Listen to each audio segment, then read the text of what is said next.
Hello everyone and welcome back to Rebooted MCU. Today we are here with Rebooted MCU Phase 5 Part 6. Now before we get started, about 60% of you all have not subscribed to the channel, so make sure to double check your subscription status if you haven't already. Let's just go ahead and get right into it because we have a very big episode today. Thank you again for your patience in allowing me to take an extra week to get this episode ready. But without any further ado, let's go ahead and jump right in. The seventh project of Rebooted MCU Phase 5 is Black Panther World War.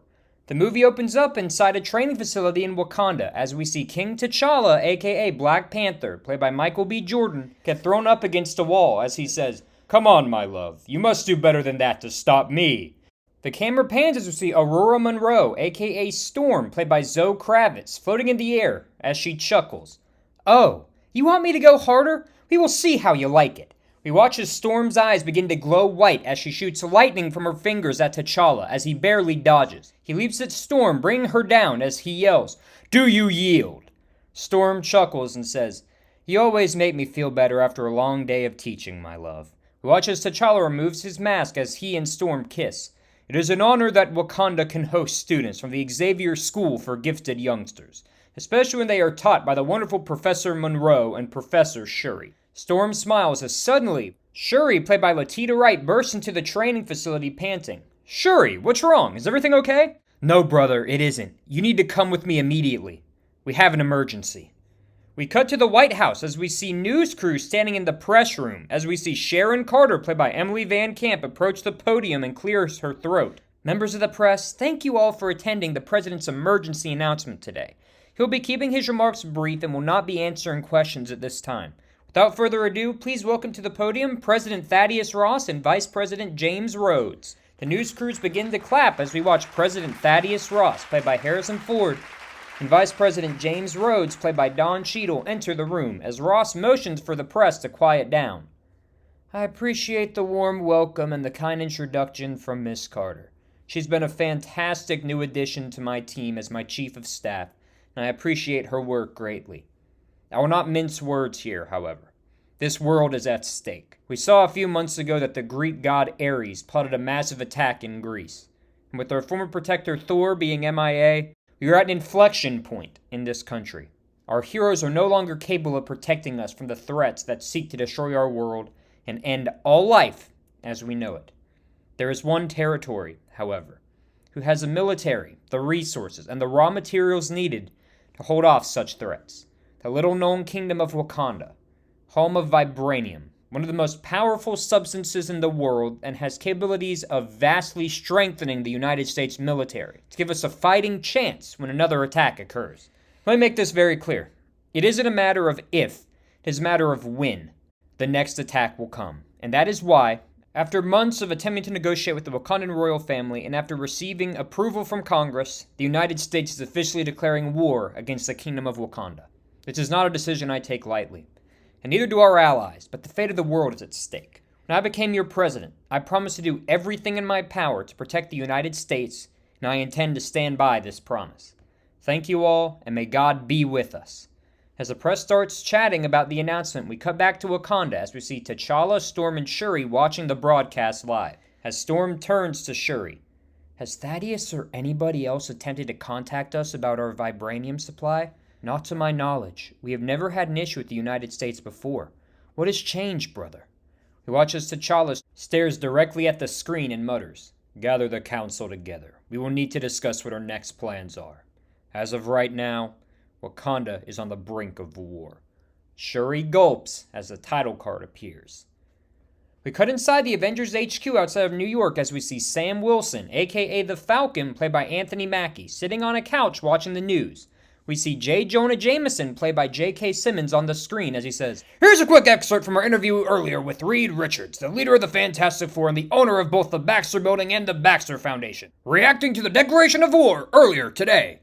We watch as Reed Richards, a.k.a. Mr. Fantastic, played by Keanu Reeves, appears on screen and says, "The Wakandan people are a peaceful people. I'm a personal friend of the king, and let me just say, the show of ego by President Ross quite frankly disgusts me, Jameson. The Baxter Foundation is announcing today that as a result of this declaration of war, he'll be returning all funds given to us by the Ross administration. and will cease conducting research for the United States government until Ross reconsiders his decision. Sam whistles. This is bad, Steve.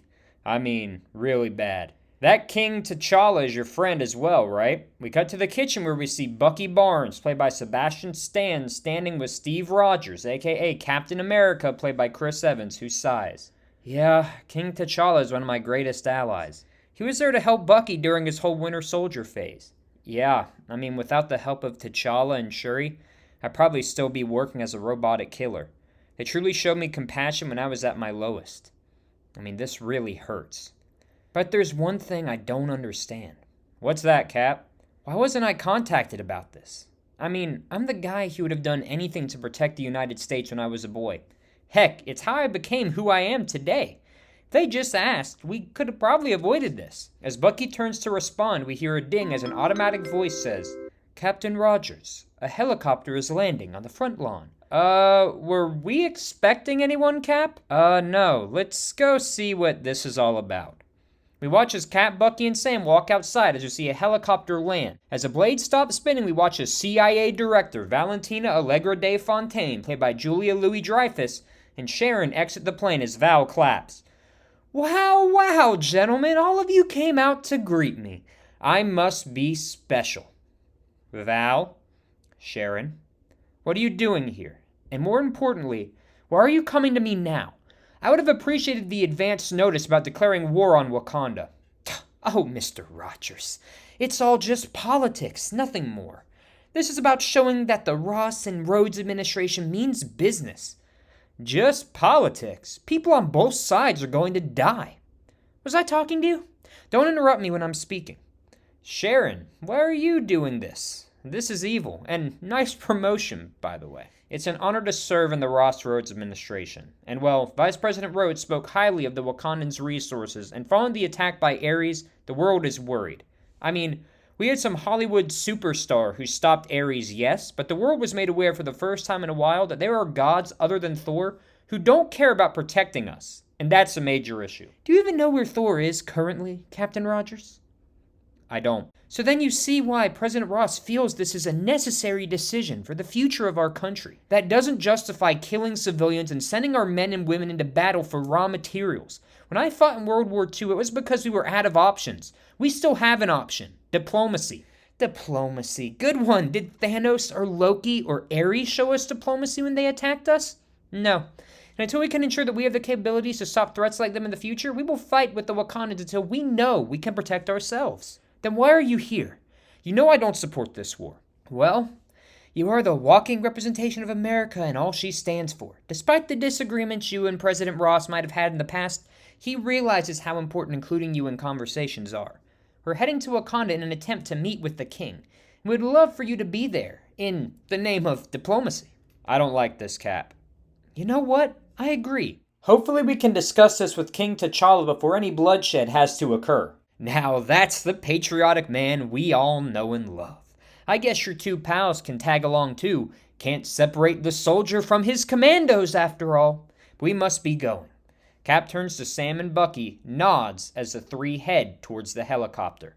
We cut inside the Wakandan Royal Hall as we see T'Challa sitting in a circle with Shuri, Storm, M'Baku, played by Winston Duke, Okoye, played by Denai Guerrera, representatives of the River Tribe, Border Tribe, and Mining Tribe, Namor, the King of Atlantis, played by Raul Castillo, and a screen showing CIA agent Everett Ross, played by Martin Freeman, as T'Challa snaps, Ross, why have we not been alerted to the United States' attempts to get into contact with us? King T'Challa, I'll be 100% honest with you. The first time myself or any of my colleagues heard about the war was when President Ross announced it today. Wait, do you mean... I mean, we had no advance warning or notice that this announcement was coming. It just sort of happened. Everyone in the CIA is at a loss for words. This is an unprecedented action by the President of the United States. Please do whatever you must to get me in contact with President Ross. On it. What about the students? Professor Xavier has already contacted me and expressed his concern with the safety of the mutants. We need to keep them here. There's no guarantee that there will even be warfare. As when you offered me refuge when Atuma attacked me, Atlantis will stand by your side, King T'Challa. The tribes of Wakanda will also offer you aid, however you need. Thank you all. I am shocked. Hurt. I've spent my entire time as king pushing to open up Wakanda to outsiders, and now feels like everything I've done has gone to waste. Don't beat yourself up, T'Challa. This is your moment to act as king once again and show why Wakanda is better than these petty squabbles. Suddenly we watch as Io, played by Florence Kasumba, bursts into the Grand Hall. My king, there's an aircraft outside the perimeter of Wakanda. What? Who is it? T'Challa, I just got word. It's Ross. He's come to meet with you. Great. He comes unannounced and with no prior warning. We have no time to voice our frustration about the timeliness of his arrival. We need to go. Remember, everyone, Wakanda will push for peace above all. As the group nods, T'Challa stands and follows Io as the others follow behind. We'll cut outside of the Wakandan perimeter as we see President Ross and Vice President Rhodes standing next to an unidentified man as we watch Val and the others walk up to him. Ross sighs. Val, what took you so long? Did you let Everett know of our arrival? Yeah, and oh, I got the Star-Spangled Man for you. Cap, Bucky, Sam, it's a pleasure to see you again. Not the time, Rhodey. What the heck is going on, Ross? You're about to slaughter thousands of your own men for vibranium. Good to see you too, Cap. I know it would look bad to the American people for you not to be here. Wait, what do you mean by that? Before Ross can respond, we see the protective shield of Wakanda open up as the Wakandan Dragon Flyer lands in front of the group. We see T'Challa, Storm, Okoye, M'Baku, and Namor exit the ship. T'Challa screams, Ross, you have a lot of nerve. Nice to see you as well, Your Majesty. We watch as T'Challa storms to confront Ross as the soldier steps in front of him. T'Challa stops in disbelief. What is this? The camera pans up to reveal a man dressed in armor similar to that of a Black Panther suit, but painted with red and blue. Oh, don't worry about him, Your Majesty. This is the American Panther. He is a soldier of the United States that we have been training. After watching how useful your skills and ability are to Wakanda, we decided we needed our own Panther-like protector. But of course, proudly showing the red, white, and blue. Go ahead, show them your face. As the man takes off his helmet, he is revealed to be the American Panther, played by Aldous Hodge, who stares down at T'Challa. I can't believe you tried to make a super soldier based on the Black Panther. He is symbolic to Wakanda and is much more than just their protector. Calm down, Cap. We didn't make a super soldier. We've just been training him for years. What is your name, soldier? Oh, he doesn't have a name, silly. Who needs a name when you have power, am I right? This is disgusting. Now, King T'Challa, I'm reasonable. I'd like to discuss how this war can all be avoided if you wouldn't mind joining me in our tent over there. Be careful, T'Challa. I don't trust them. I will be fine. You all just stay here. I will return shortly. Excellent. Let's go. As T'Challa heads to follow the three, he stops next to Steve. Captain Rogers? King T'Challa, I'm so sorry. I knew nothing about this. We will see how you respond. That is the telltale sign of what a man believes. Cap lowers his head as the group walks away. Watch as the group walks through what appears to be a war camp that has been set up on the outside of the Wakandan perimeter. T'Challa scoffs. So it looks like the decision of whether or not we are going to war has already been decided. Not necessarily. Please, come in. Watch as a soldier opens up a tent as the group walks in and takes a seat. Ross clears his throat. Can we get you anything to drink? Cut the crap, Ross. I want to know why you're doing this. I stood with you and your heroes when Thanos attacked us, and I consider the Avengers and the Fantastic Four to be friends of Wakanda. Heck, we currently have children studying here from your nation as we speak. Look, I'm going to be blunt here. This really isn't anything related to Wakanda. It's all about politics. You would slaughter thousands for politics? What does that even mean? Look, T'Challa. President O'Brien's term that I'm filling is coming to an end shortly. I need to start building morale so I can get reelected. And this war is a win-win for me. You give me vibranium, and I can tell the American people that I successfully negotiated an amazing deal for their protection. And if not, and you force us to go to war, and I will be seen as a president that fought and defeated the most technologically advanced civilization on the planet. So yes, all purely politics. But having vibranium won't hurt either. So, let's say hypothetically, I give you vibranium, and we avoid this whole conflict. What happens when you run out? I mean, weapons get damaged, don't they? What will happen then? I mean, come on, King T'Challa. How much is a little vibranium going to cost you and your nation to give up? Vibranium is the substance that Wakandans have had since our kingdom was founded. My ancestors were all skeptical of outsiders for this very reason. Everything always goes fine until the outsiders find out about vibranium. But here's the other thing, Ross. How exactly are you going to gain entry into Wakanda? You talk a big game and call for war. And if you can't get in, how are you going to win? You know, T'Challa, you and Vice President Rhodes fought alongside each other when Thanos and his forces attacked Earth. He saw how your technology operated, and he documented everything. We broke it down, analyzed it, and thanks to some old Stark AI, we now know how to get in, and it's not really a concern. T'Challa turns to Rhodey, who says, I'm sorry, King T'Challa. T'Challa slumps back in his chair. And what if I decide to let the world know what your little show is all about? Then your whole re-election ambitions will be destroyed. Val laughs. Oh, honey, we have propaganda and the media on our side. I mean, we can twist how the public feels based on what we want them to feel. Fine. If it is a war you want, it is a war you will get. I'll make sure that you and your puny ego will regret messing with Wakanda. Ross begins to growl as Val pats him on the back as he chuckles. Sorry, T'Challa.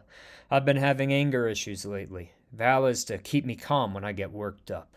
If this is where things are going, it is war that you will get, and we start now. Hold on. Out of respect for our time working together to defend Earth, we can afford Wakanda at least tonight to prepare for battle. You know, for being a former military man, you're soft, Rhodes. But I respect it. We start tomorrow. Don't think I take this as a show of friendship, Vice President Rhodes.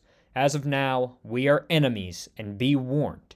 You will face the full might of Wakanda. T'Challa gets up and storms out of the tent as Ross turns to Val and says, Make sure we get in contact with Canada and Japan. We need their troops here as soon as possible. Cut outside as you see Cap awkwardly making small talk with Storm as the others in the group watch on. So, you got your powers in the Golden Awakening, huh? Yep. And you got yours from Scientist. Yep. So, you and T'Challa are dating? Before Storm can respond, T'Challa storms to the group and shouts, Come with me! We are preparing for battle starting tomorrow!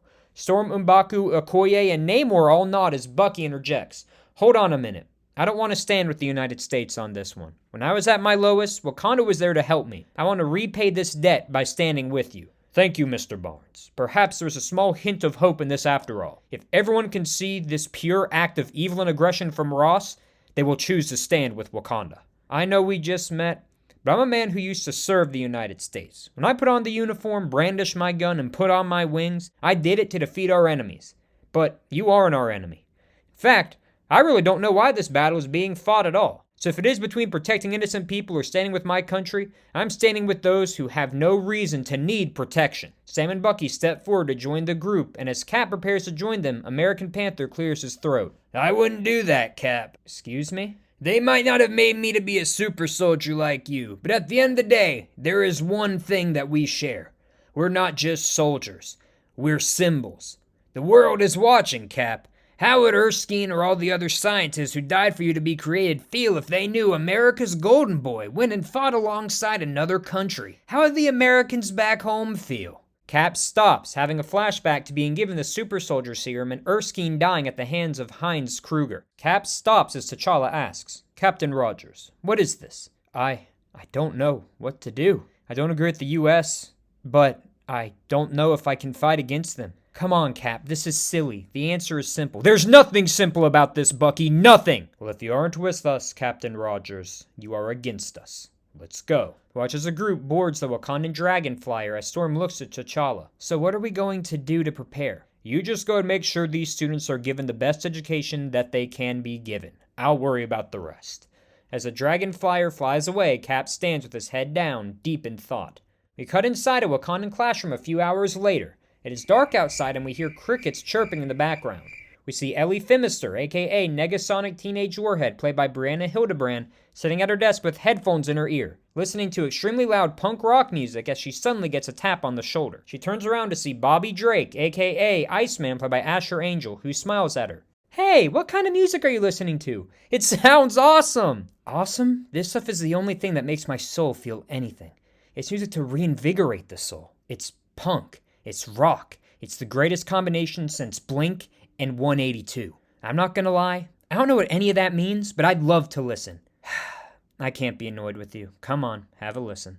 As the two prepare to listen to music together, Storm walks in the room and says, "Good evening, class. Let's open up our textbooks to page 521 and continue our discussion of Wakandan relations during World War II. Professor Oro, I have a question." "It's Aurora, Bobby. We served together when we fought Mr. Sinister. What's your question?" "So, I was watching something earlier, and there's this news report that, like, the United States has declared war on Wakanda. Is this true?" "You dweeb. Why would you ask that? Just plead ignorance and enjoy life, dude." "Well, that's not a bad question. So here's what's going on."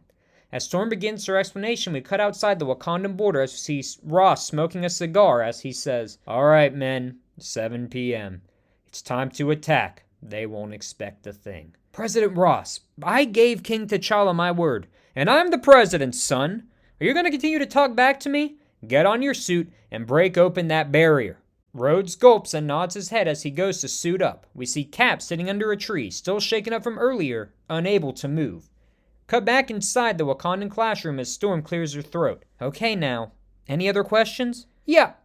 If we see any bad guys or soldiers or whatever, can we just beat them up?" No, you cannot." Suddenly we hear a window break in the classroom as we see a detonation device land in the room as Storm screams, "Bomb!" "Don't worry, I got it." We watch as Bobby freezes a bomb as a soldier enters into the classroom through a window. Storm looks to Ellie and says, "I lied. Beat him up." "With pleasure." We watch as a soldier goes flying out of the classroom. We cut outside the classroom to see soldiers storming Wakanda as Storm shouts, "They lied!" We cut inside the Wakandan royal palace as we see T'Challa looking outside the window as he shouts, "I should have known I couldn't trust President Ross or Vice President Rhodes. Deploy our soldiers." "But your majesty, we aren't prepared for battle yet." "We don't have time. We have to act now. People will die if we don't. Now go. I will get suited up." "Yes, my king." As she runs away, T'Challa prepares to get suited up and head to the battlefield. We watch his soldiers storm Wakanda as we see warriors from the various tribes of Wakanda run to the battlefield to attempt to stop the threat from reaching the inner city. We see M'Baku fighting with the United States soldier as he notices American Panther shoot a member of the Jabari tribe. As the tribe member falls to the ground, he chuckles. "You can try to be like King T'Challa all you want, but he's one of a kind. You will never be like him." "You're right. I'm not like your king. I was trained to be more efficient and to get the job done. Your king uses his heart to make decisions, and it gets in his way." American Panther chuckles, pulls out a gun, shooting and killing the Jabari soldier as M'Baku screams, You killed one of my men! You won't get away with this!" "Oh, good. Another one. Do you want to challenge me?" "Yes. For killing my men and for tarnishing the name of King T'Challa. T'Challa had the opportunity to kill me years ago when I challenged him to be king, but he didn't. He spared my life, and he is 10 times the fighter and man you could ever dream of being. He should have killed you when he had the chance, 'cause now you're gonna die at my hand. We will see about that." As the two prepare to face off, Okoye notices the skirmish from across the battlefield and hits her Komoyo beads. "My king, M'Baku is about to fight the American soldier dressed in your uniform." "No need to worry. M'Baku is one of the strongest warriors in Wakanda. He will be fine." We watch as M'Baku punches American Panther. We hear his fist crack as he screams. American Panther laughs. "My armor is made out of repurposed armor from the Iron Legion. You need to be better than that." We watch as American Panther begins wailing on M'Baku, his armor increasing the strength of his punches and attacks to superhuman levels. As M'Baku falls to the ground, bleeding, Okoye screams, "Leave him be! He's down! There is no need to continue this." "Yeah, but he tried to compare me to your king. Now let me make it clear." He watches American Panther takes out a gun, aims, and fires at M'Baku's head, killing him instantly. "I am nothing like your king." Okoye screams as she yells into her Komoyo beads, "My king! M'Baku is dead! He's gone!" T'Challa, who is now finally suited up in his Black Panther suit, stops what he is doing and leaps out of the Grand Hall, running at top speed to the battlefield, building up kinetic energy as he leaps and lands in front of American Panther, unleashing the kinetic energy and screams, "You killed M'Baku! This must stop! Your heartless acts will not go unpunished." "Ah, the king. Come now, let's see who is better. Your friend was a nice warm-up." We watch as Black Panther attacks American Panther. Because T'Challa uses pure rage and anger to attack American Panther is able to get the upper hand on him. "Just like I told your friend. You and I are very different. I'm superior, you're pathetic. And just like your friend, it's time for you to die. As American Panther pulls out a gun, we watch as suddenly he is hit with lightning as we see Storm fly down to gather T'Challa. She quickly flies him back to the Royal Hall as Storm calls for Shuri. T'Challa chokes out, "He killed M'Baku. He's using my image to kill my people." I know. But all we can do is hope that this ends quickly. But I'll stand by you. But for now, we need to get you healed. Wakanda needs its king. Brother, I'm going to patch you up, but before I do, I want to let you know that our friend Ross called. He's going to look into the declaration of war and try to find out any information that leads to why the decision was made. T'Challa nods. As Shuri goes to help him up, he turns to Storm and says, "Aurora, I want you to know, I love you. Thank you for standing by my side. I know with you here with me, we can get through this together." I love you too, T'Challa. As T'Challa is brought away, we see Storm has a tear in her eye. As she turns to look out on the battlefield, she says, "I hope this ends quickly. Not only for Wakanda's sake, but for his." Cut to a compilation showing 4 months worth of fighting as Fortunate Son by Creedence Clearwater Revival plays in the background. We see American soldiers alongside soldiers from Canada, Japan, Australia, and South Korea, and other American allies fighting alongside Vice President Rhodes and American Panther, while Wakandan tribe soldiers fight alongside Okoye, Bucky, Sam, Namor, members of the Dora Milaje, and warriors from Atlantis.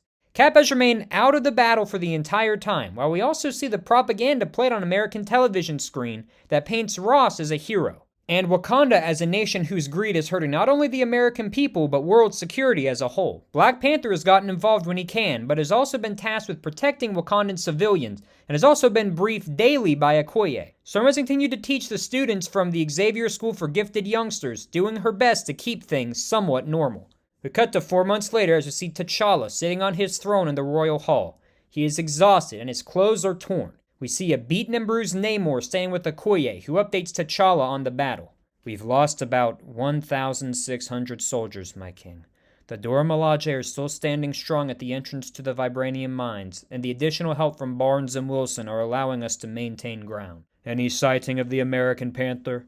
"No, my king, but things are getting dire." "I apologize for interrupting, but I've lost 2,000 Atlanteans in this battle. Forcing them to stay on land is really hurting them. I'm also feeling fatigued. I don't know how much more we can muster.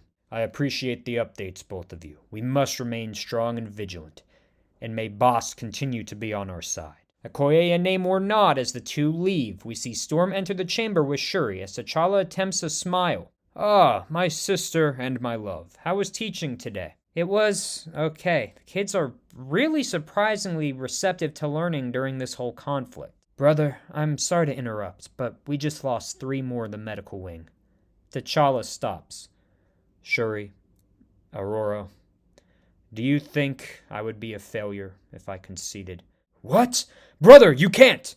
"I'm tired of the bloodshed. I'm tired of death. I'm tired of it! I let this happen. It's my fault. Everyone before me was right. I was wrong to let the outsiders in. Every time I feel like I'm getting things right, I fail once again." "My love, you're not a failure. Sometimes things happen that are out of our control, and there's nothing we can do about it." "Yeah, come on now, T'Challa. You know you aren't a failure. Sure, this is a bad situation, but opening up Wakanda has led to a lot more good than bad. You even got Mother to admit that." "Mother, I miss her with all my heart. If only. Wait, Shuri, do you remember how to perform the ritual with the heart-shaped herb? I want to travel to the ancestral plane and talk with Mother. Perhaps she can help me know what my next move should be." "Of course. But, brother, are you sure this is the best time to do this?" "Yes. It is the only way I will know what the right move is. Aurora, please stand guard and notify me if Okoye notifies you about an American Panther sighting." Okay. Not quite sure what is going on, but I'll do my best to keep you posted. Stay safe, my love." T'Challa smiles as he and Shuri run to find the garden of the heart-shaped herb. We cut inside President Ross's tent as we see Ross, Rhodes, and Val sitting, watching television as the news reports positive progress in what has been dubbed the Wakandan War. Rhodes scoffs. "I don't know how these news people can just lie through their teeth. They have to know that we are slowly starting to get worn down." "Money says a lot, Vice President Rhodes." Before Rhodes can answer, we see Sharon enter the tent as Ross smiles. "Ah, Chief of Staff Carter. What is the report looking like today?" Not good. Like Australia and South Korea did last week, Canada pulled their troops out of the battle today. They're starting to question the point of this war. The United Nations is preparing to censure us, and Congress is threatening to pull funding. Okay, now tell me the real update. You're polling at around an 88% approval rating. That is what we love to hear. Yeah, but our boys can't keep this up much longer. They're dropping like flies, and honestly, I want to get vibranium for no other reason than I don't want to leave completely empty-handed. Well, Vice President Rhodes, can you go get us some vibranium? Not today. I'm not feeling too well. Wimp. Anyways, just tell American Panther to get me a chunk, then we can pack it up. Don't want the international community on me. Also, any updates on Cap? I bet the American people would love to see the king of patriotism on the field one time before we pack it up. Yep, he's just sitting there. I hate seeing him like this. Get over your crush, Sharon. He's a grown man. Nothing should be causing him to act like this giant baby that he is. I'll talk to him. That way we can get him out there for at least one good shot for the press. Perfect. Sounds like a plan. Let's move out, team. As Val and Sharon walk out, we watch as Rhodes stares at Ross and then looks down. We cut inside the garden of the heart-shaped herb as we see Shuri crushing up an herb. She turns to T'Challa. Are you sure you want to do this, brother? I mean, this isn't a pain-free experience. I know that, but I must speak with Mother before I make any rash decision. Whatever you say, T'Challa, tilt your head. The herb's ready. Watch as T'Challa lays back, and as Shuri pours the herb into his mouth, his body begins glowing slightly purple and shaking. Suddenly, watch as T'Challa is transported to the ancestral plane. As he stands up and looks around, we notice in the distance Queen Ramonda, played by Angela Bassett, standing near a tree as T'Challa calls out, "Mother?" "Yes, my son. Come. I was just talking with Bast." T'Challa walks over as we notice Bast, the Panther Goddess, voiced by Anika Noni Rose, sitting in the tree as she turns to T'Challa and says, "T'Challa, son of King T'Chaka, the king of the prosperous kingdom of Wakanda, I am thrilled to have you here in the ancestral plane. Now what brings you here?" "Mother, I've messed up. I know the last time we chatted here, you told me I made you a better person. But by opening up Wakanda, I've caused people more pain, more suffering. Hundreds are dead, and it's all my fault. I don't know if I'm worthy to be king anymore. I don't know if I can continue to protect Wakanda while my people die." Ramonda embraces T'Challa. "My son, you must be forgetting the most valuable lesson that was hidden in what I told you the last time you were here. Your strength does not come from making people believe they are better, but by showing them that they are. You demanded that the Wakandan people be more open to outsiders, and they were. You spared M'Baku's life, and he became your friend. You invited Ororo in, and she became your love. Your strength and influence never came from your decisions or intellect. It came from the Wakandan people and their belief in you, that you will look after them.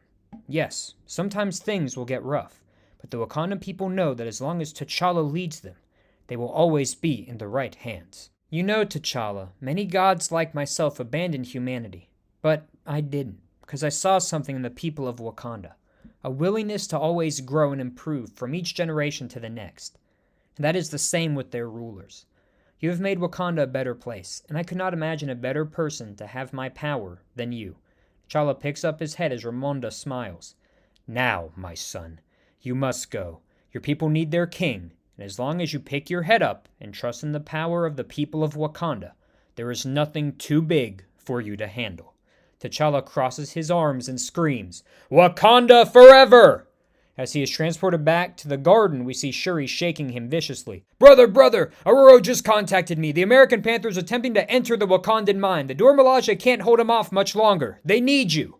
T'Challa smirks. "Let them know I will be there shortly. And have Everett contact President Ross. Tell him I will bring him his precious American Panther in 30 minutes flat."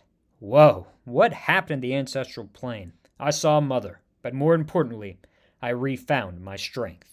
We cut back to the United States camp as we see Steve Rogers sitting alone in a tent. His shield is mounted up against the corner of the tent, and he is visibly tired. Watch as Val enters the tent and says, "Well, Captain Rogers, this isn't a good look.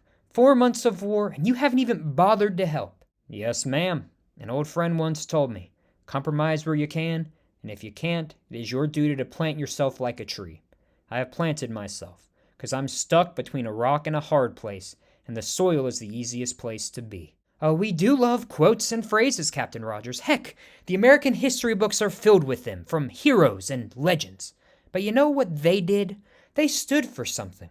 When history is written, Cap, I'm sure you want to be known as Captain America, the man who fought in World War II, was frozen, then brought back, saved the world from Thanos, and continued to protect the United States during global conflicts.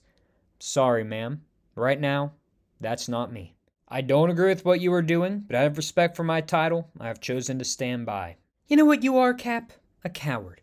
When the going gets tough, you get going. You know who wasn't a coward? Tony Stark. He stood for something. That's why you hated him. He would fight for what he believed in regardless of the opposition. You used to be like that. But as time has gone on, one thing has been made clear. You are no Tony Stark. You are no leader. The Avengers are better off without you. We cut inside Cap's head as he talks to himself. She's right. I'm no Tony Stark. He had a way of leading heroes and demanding their respect. I'm just a guy with a shield from a forgotten era.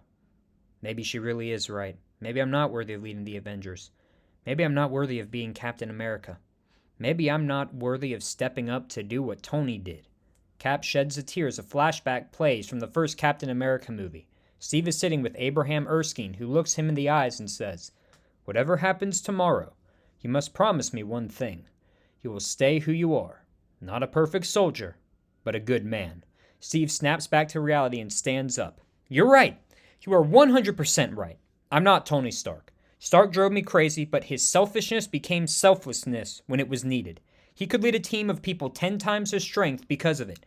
And I'm not Captain America. I'm lucky enough to hold the title and carry the shield, but I'm not a perfect soldier. But who I am is Steve Rogers. I stand for what I think is right. And today that means I will leave my shield here and go out on that battlefield and fight. Not as Captain America, but as Steve Rogers. Steve dashes out of the tent and past Rhodes as we see Steve leap into battle, fighting off United States soldiers who are preparing to shoot a Wakandan soldier. Rhodes turns to Val and says, "So, he isn't on our side? What the heck happened in there?" "Pfft, heck if I know." He started spouting some nonsense about Stark and ran off. As Val walks away, Rhodes looks on as Cap fights as a tear appears in Rhodey's eyes.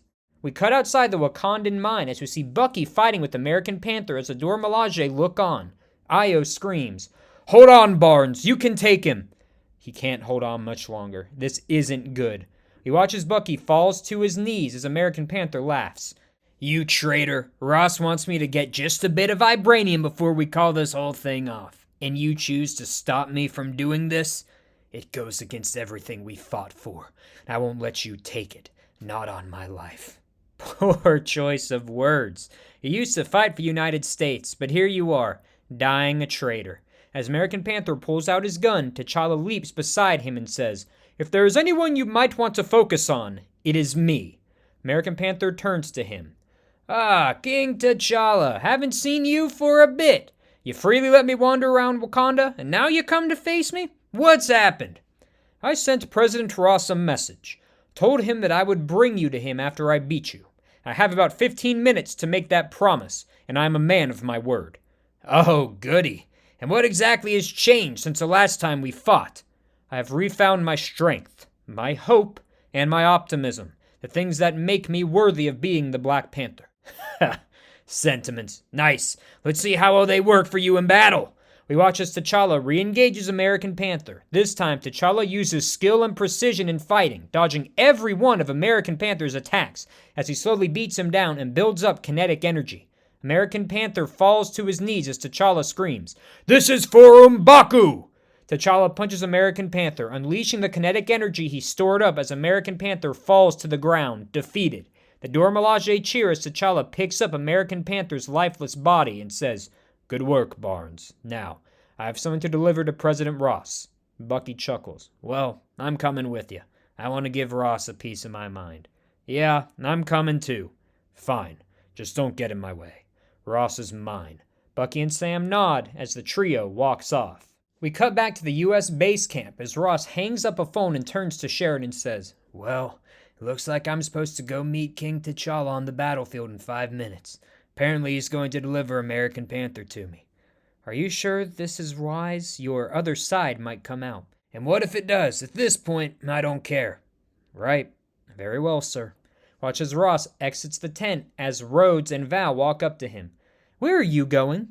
The battlefield. I'm meeting T'Challa. Whoa. Should I accompany you or should I get some Secret Service? No way you can go alone. Oh, he's completely fine. By the way, don't be surprised if you see Captain Rogers out there. He decided to jump in, but not on our side. Great. Oh well. If anything happens, I'll make sure to end it quickly. As Ross walks away, Rhodey turns to Val and says, I'm no longer asking. I'm demanding you. What was said about Tony when you talked to Steve? Some nonsense about how Stark always stood for what he believed in, or whatever. Selfishness, selflessness, something like that. I mean, who cares? Stark's legacy has been cemented by you as helping the United States with his Iron Legion. Whoa, hold up. Stark's legacy is not the Iron Legion. It's sacrificing himself to protect the world from Thanos. Right, sure. I don't care about all that. You were brought here to give the American people a recognizable face and allow us to use Stark's tech. You want to continue his legacy, and, well, you have. Rhodes screams, No, no, no! This isn't why I did this! I wanted to continue to use Stark tech to better the world, and now you're telling me I've just been some kind of pawn? Tell Ross, I resign! Rhodes runs off as Val chuckles. Wimp. We cut to President Ross walking on the battlefield as we see T'Challa holding the body of American Panther as Sam and Bucky stand next to him. He screams, Ross, I have something for you. Your best soldier is defeated. Ross claps. Oh, goody. You really think he is the best we have? That he was our ace in the sleeve? What are you talking about? Simpleton. We always had a backup option in the event everything turned bad. Me. And I hate to tell you, King T'Challa, all I wanted was a bit of vibranium as a prize. I already secured re-election, so what else do I need to do? Just remember, you caused me to do this. We watch as Ross begins transforming into the Red Hulk as T'Challa and the group look on in horror. What is this?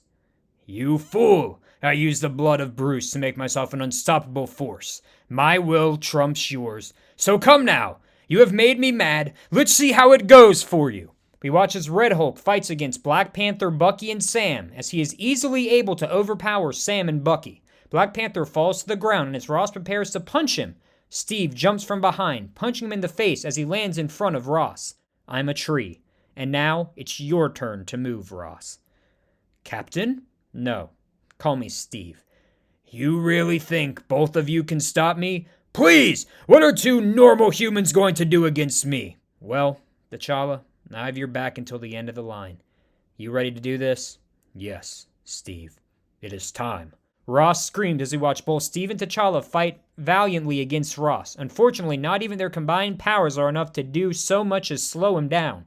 Ross punches them both to the ground and chuckles. You fools! I can't believe you both thought you could stop me. Hey, Ross, you face me now. Ross turns around to see War Machine in his own Hulkbuster armor flying towards him. I'm no longer your vice president. I no longer support you. I'm finished. As Red Hulk leaps at War Machine, he watches T'Challa quickly begins gathering up kinetic energy as we see War Machine and Red Hulk going at it. War Machine punches Red Hulk to his knees, and as T'Challa leaps up with kinetic energy built up, he prepares to punch Ross and screams, Wakanda forever! And in a flash of light, we watch as Ross in his normal form falls to the ground, as T'Challa holds up his hand and screams, This war is over! Wakanda has won! We cut around the battlefield as we see American soldiers retreating, with Wakandan soldiers cheering in victory. War Machine flies away as Cap watches. We also see Sharon scurry onto the battlefield to collect Ross. As she does, she drops Cap's shield at his feet. We cut to 2 days later as we see a breaking news report from the Daily Bugle as J. Jonah Jameson appears on screen. Here we go, folks! Breaking news from Washington as President Ross has just taken the stage. Let's listen in. We cut to the White House press room as we see President Ross standing at the podium. He clears his throat. As you all know, the United States declared war on Wakanda in April. And now, 4 months later, we are announcing to the public that we have ceased war with Wakanda.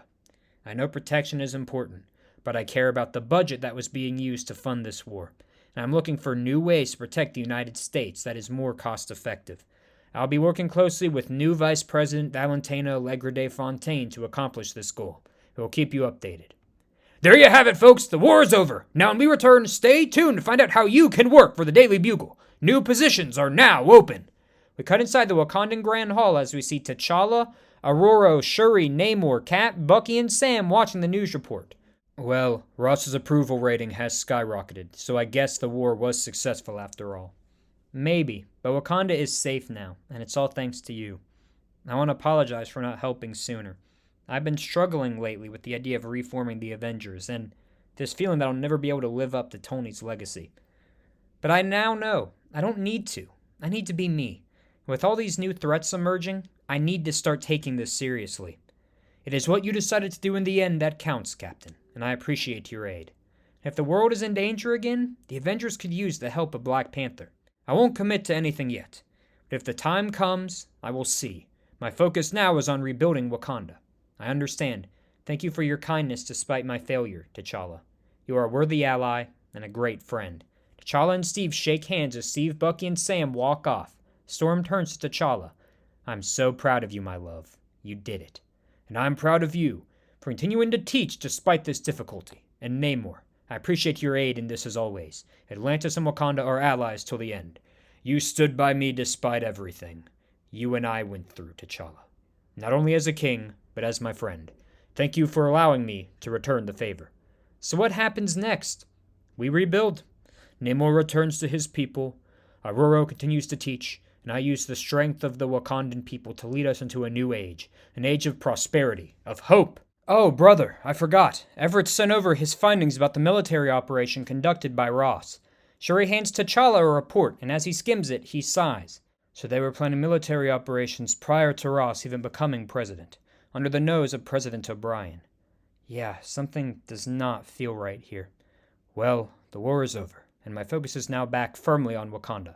Ross will have his day at some point, but for now, I will celebrate this one. As the group stares out at Wakanda, Storm kisses T'Challa on the cheek as he screams, "Wakanda forever!" as the movie ends. We have two post-credit scenes. In the first post-credit scene, we cut to the log cabin of Bruce Banner, as we see Rhodey land outside as he bursts inside. Bruce, are you here? I'm sorry for intruding, but I don't have anywhere else to go." Rhodey looks around and sees that the place is abandoned, when suddenly he hears a sound as White Vision, played by Paul Bettany, phases through the door. He is here as we suspected. Whoa, what? He watches the door to the cabin opens as we see Kate Bishop, played by Haley Steinfeld, brandishing her bow as she says, "Stand down, Rhodes. We aren't here to hurt you." First off, who are you? Second off, aiming an arrow at someone isn't exactly comforting. It's okay, Kate. Stand down. Watch as Kate moves aside as Clint Barton, a.k.a. Hawkeye, played by Jeremy Renner, walks into the cabin as Rhodes gasps. Clint? Hey, Rhodey. Rough last few days, huh? Listen, I screwed up. I know it. I'm basically an outlaw now. So if you're here to arrest me, on behalf of S.H.I.E.L.D. or anyone, just do it. I accept whatever I have coming. You know, an old friend once told me that when things turn bad, we can flip the script and make those bad things into something better. I'm here to offer you a chance to flip the script, Rhodey. I'm offering you a chance to join the West Coast Avengers. Are you in? Rhodes looks up, and as Clint extends his hand, Rhodey shakes.